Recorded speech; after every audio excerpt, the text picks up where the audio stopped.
फी जमाना हम जो हालात देख रहे हैं पूरी दुनिया में, आज मौत इतनी आसान हो गई है कि अल्लाह के नबी सल्लल्लाहु अलैहि वसल्लम ने 1400 साल पहले ये इरशाद फरमाया था कि एक जमाना आएगा कि हरज बढ़ जाएगा। तो सहाबा ने पूछा था ये हरज क्या है? तो हुजूर अकरम सल्लल्लाहु अलैहि वसल्लम ने इरशाद फरमाया था कि कत्ल बहुत ज्यादा होगा, एक दूसरे का कत्ल इतना ज्यादा होने लगेगा कि लोग उसकी परवाह भी नहीं करते। आज मुझे आज बताओ, दुनिया पूरी बहुत सारे इश्यूज पर बैठकें कर रही है, ग्लोबल वार्मिंग पे है, दुनिया में इन्वायरमेंट की चेंजिंग पर, मौसम का तापमान बढ़ रहा है, इस पर मीटिंगें हो रही हैं, बड़ी बड़ी तंजीमें बैठती हैं। ये ढकोसला है ये दुनिया का। मौत इतनी आसान है इंसानों की। तुम्हारा आपस में बराबर की ताकत का मुकाबला हो तो समझ में आए कि एक दूसरे की फौजों से मुकाबला है, इधर की फौज भी मर रही, उधर की फौज भी मर रही है, लेकिन निहत्ते बच्चों का क्या कसूर? बल्कि वो गोद में आए हुए अभी जिन्होंने शऊर की आंखें भी नहीं खोली, दूध पीते बच्चों के जो कत्ल हुए हैं। तारीख में आपने पढ़ा होगा फिरौन ने 12,000 बच्चों का कत्ल किया था, सिर्फ इस गुमान से कि उसने ख्वाब देखा था बनी इसराइल में एक बच्चा पैदा होगा जो उसकी सल्तनत को हिलाक कर देगा। ख्वाब की वजह से काहिनों ने उसको बताया था, उसने ख्वाब ये देखा था कि आसमान से एक तारा टूटकर उसकी गोद में गिरा और आग लग गई। तो नजूमियों ने उसकी ताबीर ये बताई थी कि बनी इसराइल में एक बच्चा पैदा होगा जो तेरी सल्तनत को हिलाक कर देगा। उस डर से बनी इसराइल में जो भी बच्चा पैदा होता उसको कत्ल करता था। उसने तकरीबन 12,000 बच्चों को कत्ल कर दिया था, इस डर से कि वो बच्चा तो ना पैदा हो जाए जो मेरी सल्तनत को हिलाक करने वाला है। और वो मूसा अलैहिस्सलाम थे, पैदा भी हुए और फिरौन के घर में ही पले। अल्लाह का निजाम है। लेकिन मैं यहां इसलिए बता रहा हूं, फिरौन जुल्म में पूरी दुनिया में मशहूर है। वो औरतों को भी जालिम इस तरह से मारा है कि जिसकी तारीख में मिसाल नहीं मिलती। लेकिन मैंने अपनी जिंदगी में देखा, आज के जमाने में इजराइल नाम से एक नाजायज हुकूमत पर काबिज शख्स ने 12,000 नहीं 50,000 लोगों को साल भर में कत्ल कर दिया। ये तारीख का भयानक चेहरा है। आज लोग इसको हल्के में ले रहे होंगे, न्यूज वाले एक तरफा रिपोर्ट करते हैं क्योंकि इनको इनके बाप दादाओं से डर है, जहां की खाते हैं वहां की गाते हैं। लेकिन बाद को ये सच्चाइयां जनरेशन में मुंतकिल होती रहेंगी, कभी तो आएगा कोई इंसाफ की नजर रखने वाला। सदियां लग जाती हैं एक शहर को बसने में, एक घर को बनाने में आदमी की अपनी जिंदगी गुजर जाती है। क्या क्या अरमानों से घर बनाते हैं, लेकिन एक पल में किसी का घर उजाड़ दिया, उसके सामने तड़पते हुए उसके बाप की लाश हो, माँ की लाश हो। दुनिया का कोई कानून इस चीज को जायज ठहराता है? दुश्मनी तुमसे जिनकी है उनके साथ मुकाबला करो, आम शहरियों के साथ नहीं। मुखबिर सादिक रसूल अकरम सल्लल्लाहु तआला अलैहि वसल्लम की तालीमात देखो। जिहाद को लेकर जो प्रोपेगेंडा तुम फैलाते हो और हर चीज को जिहाद का लफ्ज दे करके एक ऐसा नैरेटिव क्रिएट करते हो कि लोगों के दिमाग में एक प्रोपेगेंडा फैल जाए। आओ मैं तुम्हें सुनाता हूँ, रसूल पाक सल्लल्लाहु तआला अलैहि वसल्लम जब सहाबा जिहाद में जाते तो उनको किन बातों की तलकीन करते थे। सबसे पहले मुजाहिदीन सहाबा से कहते, जिस जगह तुम जा रहे हो मुकाबला तुम्हारा जिनके साथ है उन्हीं से मुकाबला करना। जो तुम्हारे खिलाफ तलवार उठाए उसके खिलाफ तुम तलवार उठाओ। और रास्तों पर बैठे हुए बूढ़ों को हाथ ना लगाना, किसी औरत के साथ छेड़छाड़ ना हो। हामला औरतें अगर कैद में आ जाएं तो उन्हें छोड़ देना। ये हुजूर पाक सल्लल्लाहु अलैहि वसल्लम की तालीमात है। हत्ता के रसूल करीम सल्लल्लाहु अलैहि वसल्लम ने फरमाया, जिस शहर में तुम्हारा गलबा हो जाए, तुम गालिब आ गए वहां की फौज पर, तो वहां के रहने वालों के बच्चों को ना जुल्म करना, उनको ना पकड़ना। फिर तालीमात में ये है, वो चाहे जिस मजहब के भी लोग हैं उनके माबदों को, उनकी इबादत गाहों को खत्म नहीं करना, उनके इबादत गाहों को तोड़ फोड़ ना करना जिस शहर में तुम जा रहे हो। यहां तक कि हुजूर अकरम सल्लल्लाहु अलैहि वसल्लम की तालीमात तो देखो, हुजूर ये तक फरमाते थे मुजाहिदीन सहाबा को कि जिस शहर में तुम जा रहे हो वहां के दरख्तों के पत्ते भी ना उखाड़ना, दरख्तों को भी ना नुकसान पहुंचाना। जंगी तालीमात को आज कोई नजर में नहीं रखता है। दुनिया कहती है कि जंग के दौरान भी कुछ उसूल होते हैं, लेकिन कोई उसूल नहीं। हमने देखा है जिसकी ताकत है उसका बोलबाला है। ये दुनिया उनके खिलाफ कभी कोई बात नहीं करती। आज से तकरीबन 20 साल पहले भी इराक की क्या हालत थी आपने देखा होगा। एक झूठे प्रोपेगेंडे की वजह से पूरे इराक को तबाह किया गया। आज तक वो संभल नहीं पाया है। न्यूक्लियर पावर इराक के अंदर मौजूद है, उसके रिएक्टर वहां पर मौजूद है। क्या क्या चीजें उस जमाने में फैलाई गई। सोशल मीडिया तो नहीं था उतना। दुनिया ने ये मान लिया कि हाँ दादा कह रहा है तो होगा, और हमला किया इसी बुनियाद पर। 20 साल हो गए, आज तक इराक में कोई न्यूक्लियर पावर प्लांट नहीं नजर आया, कहीं नहीं। एक झूठे प्रोपेगेंडे की वजह से वहां के कितने लाख लोगों को बेघर होना पड़ा है पता है। कुछ जगह ऐसी हैं जहां बम बरसाए गए, आज तक वहां कोई सब्जा नहीं उगता, कोई वहां पर फसल नहीं होती। मैंने खुद अपनी आंखों से देखा एक नया मैदान जिसपे लोग फुटबॉल खेलते थे, चंद सालों के बाद देखो तो पूरा मैदान कब्रों से भरा हुआ है। कब्रें हैं वहां पर, पूरी कब्रें। लोगों को जनाजा उठाने के लिए लोग नहीं मिलते हैं। मौत इतनी आम कर दी गई थी। इन बातों को कोई कहता है? आपने सुना कभी अबू गुरैब जेल के मुतालिक? कैदियों के साथ जो वहशियाना सलूक किया इन गोरों ने, अल्लाह की पनाह, बहुत सख्त किस्म के, दुनिया में बदनामे जमाना जेल उसको कहा जाता है। हर तरह की वहां पर कैदियों के साथ आजमाइशें हुई, हर तरह की। उन पर कुत्ते छोड़ देना, उनकी शर्मगाहें काटना, उन पर पेशाब करना, हर चीज जो इंसानियत सोज है, इंसानियत को जला देने वाली, ये सारी हरकतें की गई। दुनिया खामोश है उस सिलसिले में। क्यों? सुपर पावर के 1000 गुना भी हजम कर लिए जाते हैं। छोटा मुल्क या गरीब आदमी कोई बात करे तो सारे उस पर टूट पड़ते हैं। आज मैं एक चीज आपको बताना चाह रहा हूं कि ये कोई नई चीज नहीं है जो हो रही है आज दुनिया में। ये फैलने वाली है और कयामत के करीब हम आ चुके हैं। हो सकता है दुनिया पूरी जंगों के लपेट में हो, जो रसूल पाक सल्लल्लाहु अलैहि वसल्लम ने इरशाद फरमाया, कत्ल इतना बढ़ जाएगा कि 100 लोग हों तो 99 मर जाएंगे, एक बच जाएगा। कत्ल इतना बढ़ जाएगा। और एक बात ये भी याद रखो, चाहे जैसी भी हुकूमत, तारीख पूरी उठा करके देखना, जुल्म के बाद जो गुरूर और तकब्बुर में आकर फिरौन बनने की कोशिश करता है, उसका अंजाम अल्लाह ताला बहुत भयानक फरमाता है। बहुत भयानक अंजाम होता है। अब के जालिम भी अपने अंजाम के बहुत करीब आ चुके। इन्होंने जुल्म इतना किया है, वो बच्चों की आहें, वो औरतों की चीखें क्या बारगाह रब्बुल इज्जत में ना पहुंची होंगी? रब तबारक व तआला खुद फरमाता है, सयअलमुल्लज़ीना ज़लमू अय्य मुनक़लिबिन यनक़लिबून। अन क़रीब जालिम ये देख लेंगे कि किस पलटी में अल्लाह ताला उन्हें गिराने वाला है। जो जाल वो अपने दुश्मनों के लिए बुनते हैं, अल्लाह ताला उसी जाल में उनको फंसाता है।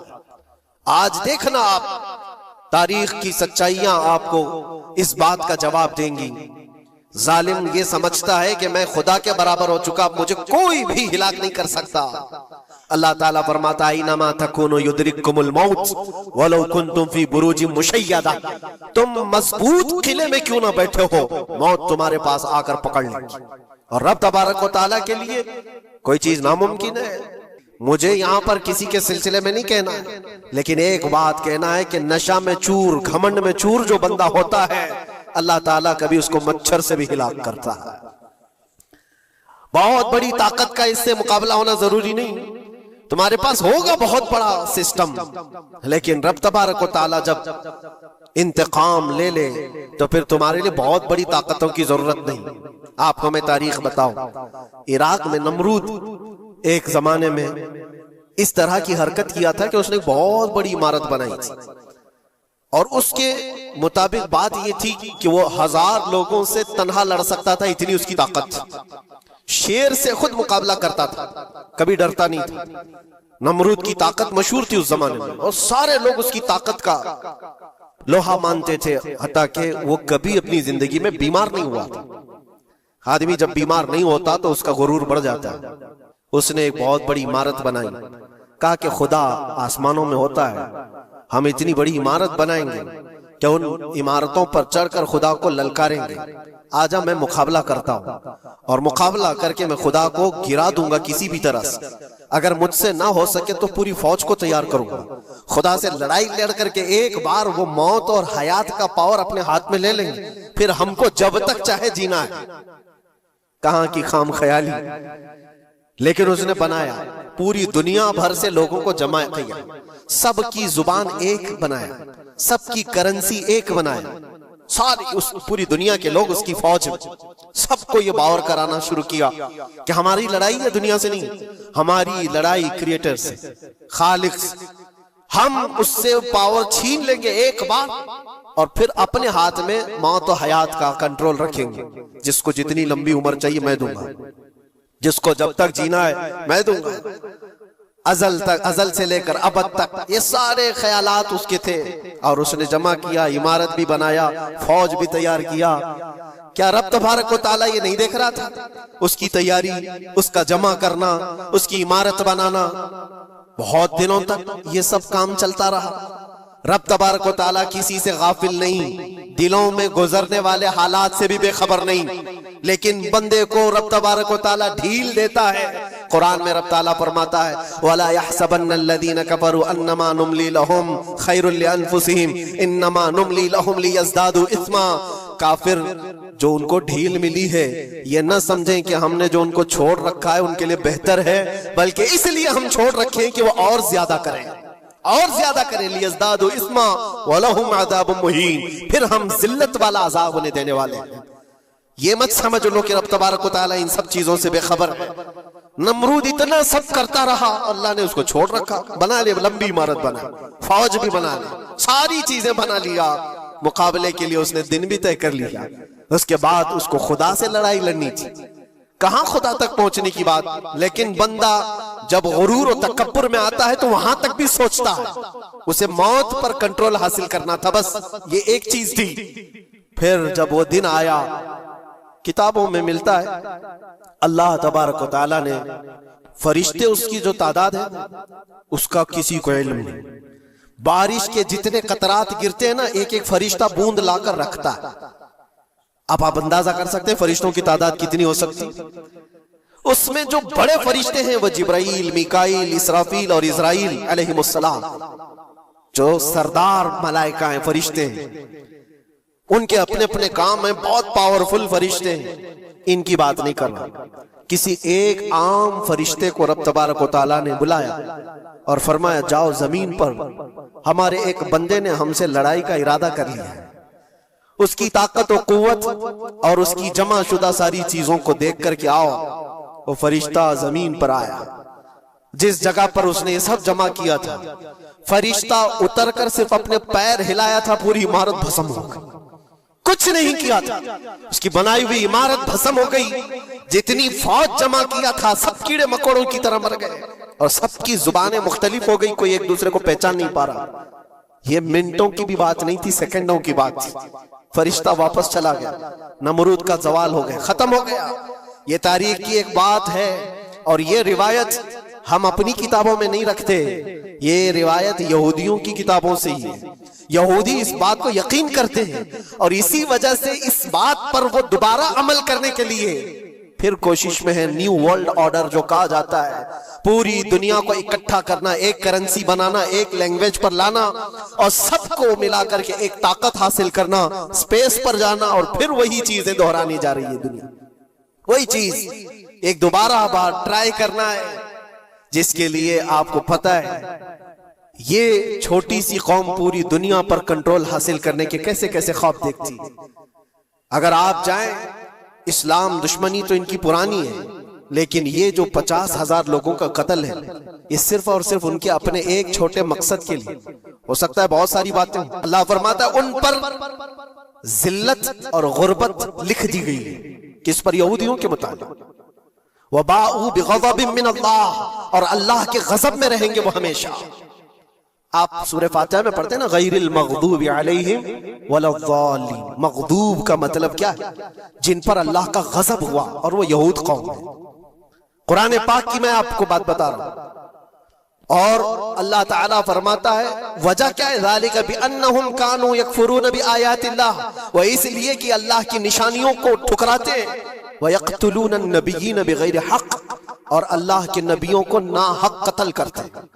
अब दुनिया को यह अफसोस हो रहा होगा, जैसे मैंने अभी बताया 50,000 लोगों का कत्ल वहां कर दिया, ईरान में घुस गया, शाम में घुस गया, लेबनान में घुस गया, हर जगह मार मार मार और लोगों का कत्ल। मेरे अजीजों, ये तो आम लोगों का कत्ल है, और कुरान ये कहता है ये वो कौम है जो अल्लाह के नबियों को कत्ल करती थी। और तारीख में है तकरीबन 10,000 नबियों को इन्होंने कत्ल किया है, सिर्फ अपनी मनमानी बात न पाए जाने की वजह से। हजरत ज़करिया अलैहिस्सलाम की बात मालूम है, ये तो बैतुल मुक़द्दस के मुतवल्ली थे। ज़करिया अलैहिस्सलाम बैतुल मुक़द्दस के इमाम थे, जिनका जिक्र है कुरान पाक में। हजरत ज़करिया अलैहिस्सलाम के पीछे यही कौम जो उनकी उम्मत में थी, यहूदियों के लिए भी वो मुक़द्दस नबी थे, लेकिन इन जालिमों ने हजरत ज़करिया अलैहिस्सलाम को दुश्मनी में रख करके ऐसा कत्ल किया था। अल्लाहु अकबर। ज़करिया अलैहिस्सलाम इनसे भाग करके निकले थे और एक दरख्त को जाकर कहा, ए दरख्त खुल जा, मैं तुझ में आता हूं। दरख्त खुल गया, हजरत ज़करिया अलैहिस्सलाम उसमें अंदर चले गए, दरख्त फिर बंद हुआ। तारीख में मौजूद है, इब्लीस लाइन ने, शैतान मरदूद ने यहूदियों को रास्ता भी बताया और दरख्त भी बताया कि इसके अंदर ज़करिया छुपे हुए, इसके अंदर ज़करिया है। यहूदियों ने तेज आरी लेकर के दरख्त को ऊपर से काटना शुरू किया कि दरख्त के 2 टुकड़े होंगे तो ज़करिया अलैहिस्सलाम तक भी पहुंच जाए। उन्होंने आरी से काटते काटते काटते उनके सर तक पहुंचा दिया, और जब हजरत ज़करिया अलैहिस्सलाम को अपने सर के ऊपर से कटने की आवाज आने लगी तो आप सोचा कि अब यह आरी से पूरा कट जाएगा। अल्लाह ताला की तरफ से निदा आई, ए ज़करिया सब्र कर लो, अगर तुम इस पर आवाज निकालोगे तो सब्र वालों में से तुम्हारा नाम निकल जाएगा। यहां तक के तारीख में है वो यहूदियों ने आरी से काटते काटते हजरत ज़करिया अलैहिस्सलाम के सर को चीर दिया और जिस्म के 2 टुकड़े हो गए। अल्लाह के नबी खामोश रहे, सब्र करके रह गए। उनके बेटे यहया अलैहिस्सलाम ने यहूदियों के एक गवर्नर या बादशाह को यह कहा था कि एक निकाह में 2 बहनों को रखना जायज नहीं। उसने 2 बहनें एक साथ अपनी ज़ौजियत में रखा था। सिर्फ इतनी बात पर हजरत यहया अलैहिस्सलाम सिर्फ 33 साल के जवान थे। उस यहूदी जालिम ने यहया अलैहिस्सलाम के सर को काट करके बर्तन में लाकर नाश्ते में रखा था। अल्लाह के नबी की बात कर रहा हूं, अल्लाह के नबी के सर को काट कर तश्त पे रखा था। लेकिन तारीख की सच्चाइयां बताती हैं कि वो कटे हुए सर से यहया अलैहिस्सलाम बोलते थे, ए जालिम, अब भी मैं कहता हूं एक निकाह में 2 बहनों को रखना हराम है, हराम है। ये अल्लाह के नबियों की जिंदगी में बता रहा हूं जिनके साथ इन्होंने किया।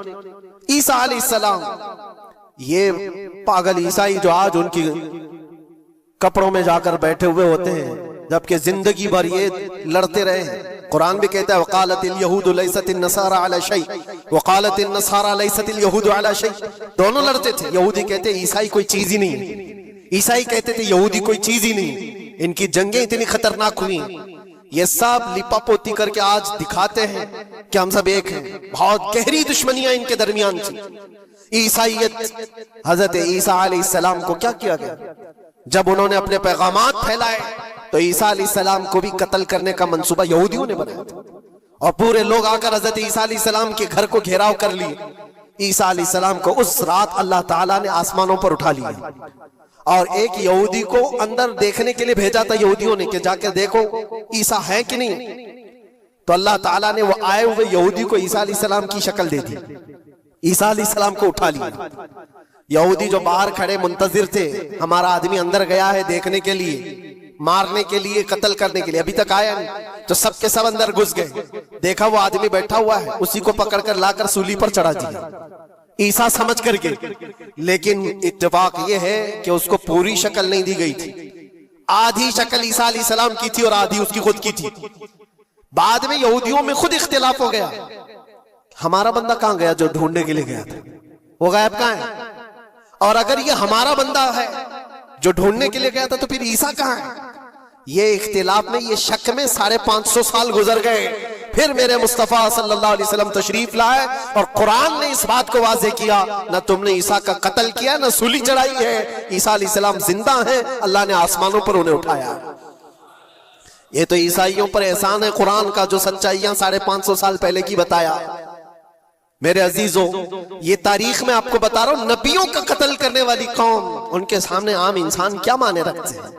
ये दुनिया की सारी कौमों को हकीर समझने वाली कौम, दुनिया के पूरे जखीरों को अपनी मिल्कियत समझने वाली कौम, उनका अकीदा है ये दुनिया का जितना गोल्ड है, जितना सोना है, उस पर सिर्फ और सिर्फ उनकी कौम का कब्जा होना चाहिए, पूरी दुनिया को। आपको पता है मदीने तैयबा में हुजूर पाक सल्लल्लाहु अलैहि वसल्लम की आमद से पहले ये सब के सब मदीने में बसे हुए थे। 550 साल से इंतजार कर रहे थे हुजूर के आने का, दूसरी कौमों को डराते थे। क्यों? उनकी किताब में मौजूद था आखिरी नबी के आने की सारी बातें मौजूद थी। आखिरी नबी आएंगे, उनके मानने वालों का गलबा होगा, वो अपने नूरे नबुव्वत से लोगों के दिलों को पाक करेंगे। उनकी शक्ल भी बताई गई थी तौरात में, उनके आने की जगह भी बताई गई थी। पूरे हिजाज में खजूरों का झुंड एक इलाका होगा जहां ये नबी आएंगे, और वो मदीने के अलावा कोई जगह ही नहीं थी। यहूदी ये सब चीजें देखकर हुजूर के आने से 550 साल पहले से इंतजार में थे, वो नबी यही आएंगे, यही आएंगे। और दूसरी कौमों को डराते थे, हमसे मत उलझना, आखिरी नबी आने वाले हैं हमारे, और उस नबी के आने के बाद फिर हम चुन चुन कर तुमसे बदला लेंगे। और जब कभी मुसीबत आती तो अल्लाह से दुआ भी ये करते थे कि अल्लाह वो आखिरी नबी जो हमारे इलाके में आने वाले हैं, उनके सदके में तू हमारी बलाओं को दूर कर। ये वो कौम है जो हुजूर आखिरुन नबीयीन सल्लल्लाहु अलैहि वसल्लम के इंतजार में वक्त काट रही थी। लेकिन हुआ ये, उनका अकीदा ये था कि आखिरी नबी तो बनी इसराइल में ही पैदा होंगे, हमारे खानदान में पैदा होंगे। इन्होंने ठेका ले रखा है आखिरी नबी कहां पैदा होंगे ये फैसला करेंगे। अल्लाह तबारक व तआला ने आखिरी नबी हमारे आका सल्लल्लाहु अलैहि वसल्लम को बनी इसराइल में नहीं, बनी इस्माइल में पैदा किया। इस्माइल अलैहिस्सलाम की औलाद में पैदा किया, और ये इस्माइल अलैहिस्सलाम की औलाद पूरे अरब में आबाद थी। अरब में पूरी आबादी इस्माइल अलैहिस्सलाम की थी। मक्का को आबाद किसने किया? इस्माइल अलैहिस्सलाम। इस्माइल अलैहिस्सलाम की औलाद पूरे मक्का में आसपास सब इलाकों में आबाद, सारी जितने भी नस्ब है वो इस्माइल अलैहिस्सलाम तक पहुंचते हैं अरब वालों की। और ये यहूदी बनी इसराइल है, यानी याकूब अलैहिस्सलाम की औलाद में से, और ये दूसरों को हकीर जानते थे। जब तक ये लोग अरब में थे, मदीने में थे, इन्होंने हर एक को हिकारत से देखा। अरबों से इनके ताल्लुकात ऐसे नहीं थे, आम लोगों से कहते हमारे से बात करने के काबिल नहीं है, सबको उम्मी कहते थे, अनपढ़, जाहिल, ऐसे अल्फाज से अरबों को पुकारते थे। अरबों से अगर इनके ताल्लुकात होते भी तो बड़े बड़े टॉप लीडर जो होते हैं अरबों के, बस उनसे ताल्लुकात, आम लोगों को गिनते ही नहीं, कचरा कहते थे। बनी इस्माइल को जब ये कचरा कहते थे, और बनी इस्माइल में जब आखिरी नबी पैदा हो गए तब क्या कहने लगे पता है? कहते नहीं, ये गलत हो गया, आखिरी नबी तो बनी इस्राइल में पैदा होने वाले थे, ये जिब्राइल ने शरारत किया और बनी इस्माइल में जाकर के नबूवत दी थी। कुछ तो ये कहने लगे, कुछ तो कहने लगे वो है ही नहीं आखिरी नबी। लेकिन कैसे इनकार करते? कुरान कहता है यारिफूनहु कमा यारिफून अबनाअहुम, उस रसूल को वो ऐसे पहचानते थे कि अपने बेटों को भी नहीं पहचानते। उनके बेटों के सही होने पर भी उनको इतना यकीन नहीं था कि हमारा ही बेटा है या नहीं, लेकिन हुजूर को देख करके यकीन था कि आखिरी रसूल ही, आखिरी रसूल होने की सारी निशानियां उन्होंने जो पढ़ी थी वो सब हुजूर के पास मौजूद थी। इसीलिए तो मेरे अजीजों, जो सहाबा यहूदियत से इस्लाम में आए उन्होंने सब निशानियां देखी। हज़रत सलमान फारसी की बात बता, वो ईसाइयत में थे, सालों उन्होंने ईसाइयत में गुजारे, और उन्होंने भी यही सब बातें सुनी थी। यसरब एक इलाका है हिजाज में, खजूरों के बागात का झुंड है, वहां पर आखिरी नबी वहीं आने वाले। तो ये कहां से आए थे? सलमान फारसी इराक से आए थे, मदीने में आकर गुलाम बन गए, एक खजूरों के बाग में काम करते थे बरसों तक। फिर वो वक्त आ गया जब हुजूर पाक सल्लल्लाहु तआला अलैहि वसल्लम मक्का से हिजरत करके मदीने आए थे। मस्जिद कुबा जहां है वहां 14 दिन तक हुजूर क़याम किए हुए थे। तो वो बागीचे का जो मालिक है, सलमान फारसी का जो मालिक था, उसका भतीजा आकर के खबर देता है, चाचा सुना है कि नई खबर, यसरब में एक शख्स आया है मक्का से, हसीन चेहरा है, गुलाबी रंगत है, बोलता है तो लोग सब उसकी तरफ देखते हैं, और वो कहता है कि मैं अल्लाह का आखिरी रसूल हूं।